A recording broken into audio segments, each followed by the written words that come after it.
Bom dia, turma. E aí, prontos? Animados para mais uma aula? Eu espero que sim, porque a nossa aula de hoje vai ser sobre o trovadorismo. É uma aula de literatura muito importante, porque ela vai dar base para as novas escolas literárias que nós vamos estudar. O trovadorismo foi um movimento literário e poético. Ele surgiu na Idade Média, nos séculos XII, XIII e XIV, em Portugal. Foi o primeiro movimento literário da língua portuguesa. Podemos dizer que o trovadorismo foi a primeira manifestação literária em Portugal, movimento literário que surgiu na Idade Média no século XI, na região de Provençal, que fica ao sul da França. Esse movimento se espalhou por toda a Europa e teve seu declínio no século XIV, quando começou a próxima corrente literária, que vem a ser chamada de humanismo. A primeira época traz o ano de 1189 como o marco inicial da literatura portuguesa. Essa é a data provável da primeira composição literária conhecida como Cantiga de Ribeirinha ou Cantiga de Guaravaia. Ela foi escrita pelo trovador Paes Soares de Taveiroz e é dedicada a Dona Maria Paes Ribeiro. Em 1418, Fernão Lopes é nomeado chefe dos arquivos do Estado, guarda-mor da Torre do Tombo, e suas crônicas históricas tornaram-se o marco do humanismo em Portugal. Nós já havíamos falado sobre as crônicas, principalmente as crônicas historiográficas, numa aula anterior. Não sei se vocês vão se recordar, mas numa próxima aula, quando nós estivermos falando sobre gramática, eu volto a falar sobre as crônicas, principalmente as crônicas historiográficas que surgiram neste período. O contexto histórico, quando aconteceu, o que estava acontecendo no mundo, né? Então, o período é a Idade Média, e a Idade Média foi um longo período da história que esteve marcada por uma sociedade religiosa. Nela, a Igreja Católica dominava inteiramente a Europa. Nesse contexto, o teocentrismo, Deus, no centro do mundo, foi sua principal característica. Sendo assim, o homem ocupava um lugar secundário e estava à mercê dos valores cristãos. Dessa maneira, a Igreja medieval era a instituição social mais importante e a maior representante da fé cristã. Ela que ditava os valores e assim agia diretamente no comportamento e no pensamento do homem. Assim, vocês podem perceber que ela vai trazer características da Igreja para as obras literárias. Então, ela vai estar determinando como serão as posturas dos escritores deste período. Desta maneira, a Igreja medieval era a instituição social mais importante e a maior representante da fé cristã. Ela que ditava os valores e assim agia diretamente no comportamento e no pensamento do homem. Esse sistema, chamado de feudal, estava baseado numa sociedade rural e autossuficiente. Nele, o camponês vivia miseravelmente e a prosperidade da terra dava liberdade e poder. Naquele momento, somente as pessoas da igreja sabiam ler e tinham acesso à educação. Na Península Ibérica, o centro irradiador do trovadorismo foi na região que compreende o norte de Portugal e a Galiza. Assim, a Catedral de Santiago de Compostela, centro da peregrinação religiosa desde o século XI, atraía multidões. Ali, as cantigas trovadorescas eram cantadas em galego-português, língua falada da região. Vamos só recordar que eu também falei em sala sobre as cantigas. Lembra que nós tínhamos a cantiga de amigo, a cantiga de amor e a cantiga de escárnio ou maldizer. Características específicas de cada uma delas nós vamos tratar um pouquinho mais para frente, mas só para recordar que essas cantigas elas eram reproduzidas nos palácios e nos arredores desse palácio. Os trovadores provençais, eles eram considerados os melhores da época e seu estilo foi imitado em toda parte. Vamos só recordar que os trovadores, eles eram pessoas da corte, pessoas influentes, eram os antigos cavaleiros medievais. O trovadorismo português teve seu apogeu no século XII e XIII, entretanto, seu declínio aconteceu no século XIV. O rei Dom Dinis foi um grande incentivador que prestigiou a produção poética em sua corte. Foi ele próprio um dos mais talentosos trovadores medievais, com uma produção de 140 cantigas líricas e satíricas aproximadamente. Além dele, outros trovadores obtiveram grande destaque. Paio Soares de Taveiroz, João Soares Paiva, João Garcia e Guilhade e Martim Condax. Nessa época, as poesias eram feitas para serem cantadas ao som de instrumentos musicais, geralmente eram acompanhadas por flauta, viola, alaúde, e daí o nome de cantigas. Como as pessoas não tinham conhecimento das letras, era mais fácil decorar as letras das músicas. Nesta época, existia uma hierarquia para se apresentar. Então, existiam os cantores, os compositores, existiam as pessoas que tinham preferência.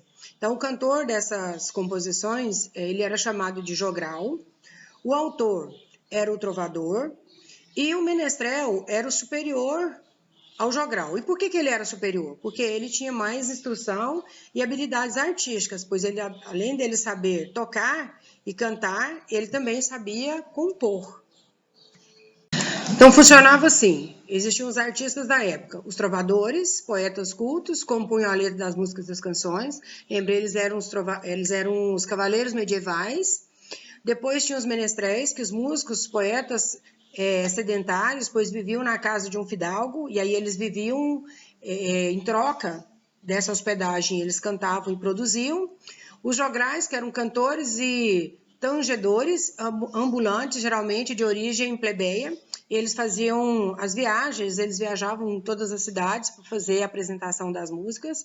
Os segréis, trovadores profissionais, geralmente fidalgos, desqualificados que iam de corte em corte na companhia de um jogral. E aí lá eles faziam a apresentação e dessa forma eles viviam, os artistas de época. A produção literária em Portugal ela foi dividida em duas épocas. A primeira época vai de 1198 a 1418, considerada o marco inicial da literatura portuguesa, foi quando ela começou. Essa é a data provável da primeira composição literária, conhecida como Cantiga de Ribeirinha ou Cantiga de Guarvaia. Ela foi escrita pelo trovador Paio Soares de Taveiroz e dedicada a Dona Maria Paz Ribeiro, conforme nós já tínhamos falado no início da nossa apresentação, da nossa aula de hoje. Em 1418, Fernão Lopes é nomeado chefe dos arquivos do Estado, guarda-mor da Torre de Tombo, e suas crônicas históricas tornaram-se o marco do humanismo em Portugal. Aí vai começar a segunda escola literária. Já na segunda época, que vai de 1418 a 1527, o escritor Sá de Miranda introduz as ideias do classicismo em Portugal, inaugurando um novo estilo literário. Na lírica medieval, os trovadores eram os artistas de origem nobre que compunham e cantavam com acompanhamento de instrumentos musicais. As cantigas, poesias cantadas. As coletâneas dessas cantigas são chamadas de cancioneiros. Os cancioneiros mais conhecidos são o Cancioneiro da Biblioteca de Lisboa e o Cancioneiro da Vaticana. Os cancioneiros são os únicos documentos que restam para o conhecimento do trovadorismo. Trata-se de coletâneas de cantigas com características variadas e escritas por diversos autores. Elas vão se dividir Cancioneiros da Ajuda, constituído de 310 cantigas. Essas cancioneiros se encontram na Biblioteca do Palácio da Ajuda em Lisboa, originado provavelmente do século XIII.